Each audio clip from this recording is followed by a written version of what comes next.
We can see that you are supporting the investment environment in Turkey, but lately, last year, we see that World Bank revised the growth projection for Turkey and decreased it. What was the main reason for that, and how do you see the situation for 2017 and forward? Right. I think everyone knows that Turkey is in a difficult period economically. Last year, there were a number of things that negatively impacted the economy. An important one was the deterioration of the relationship with Russia. The Turkish economy has significant ties to the Russian economy. There are lots of Russian tourists that come to Turkey. In addition, Turkish construction companies are very active in Russia, and a lot of fruits and vegetables are exported to Russia. Following the deterioration in relations, some of the trade that I've just described was interrupted, and that negatively impacted growth.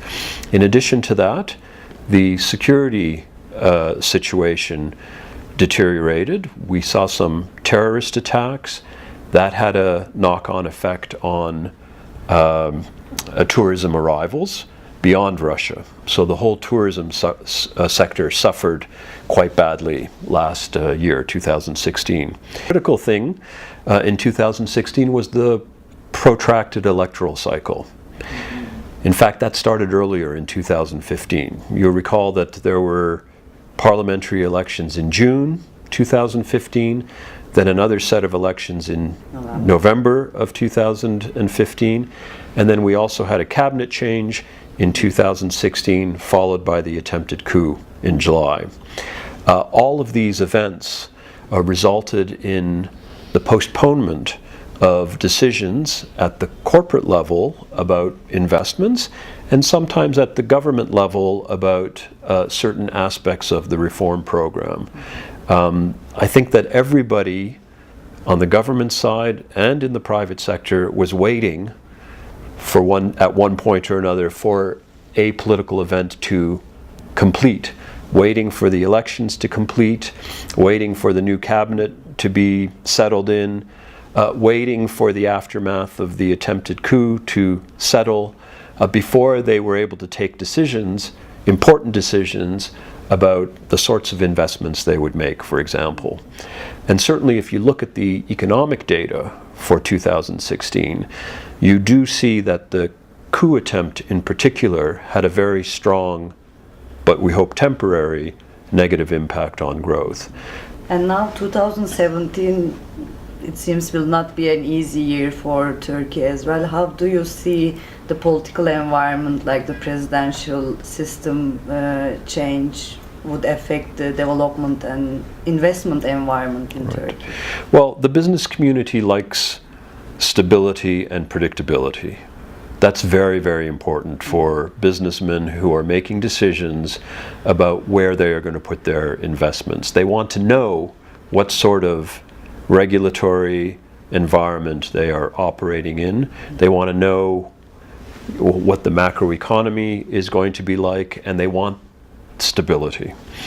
Now, everyone has been expecting a discussion about constitutional amendments, and we are now at the start of that particular discussion, and we anticipate that that's going to take a number of months to work itself through Parliament. Once that parliamentary discussion is concluded, votes are taken, a referendum takes place if necessary. If the referendum approves the constitutional amendments, we may also see some elections. All of these things, of course, are creating some level of uncertainty in the economy, and that uncertainty means that some of the decisions that have been postponed for a while now may continue to be postponed on the margins. Second, tourism remains a very important sector in the country, but it's not completely out of the woods. While it's true that Russian tourists are likely to be coming back because there has been a rapprochement in Turkish-Russian relations, the terrorist incidents that Turkey has unfortunately suffered over the last 15, 16 months will prompt a number of people who would otherwise be delighted to come to Turkey to consider alternative vacation destinations instead. So we don't expect a complete recovery in tourism arrivals soon.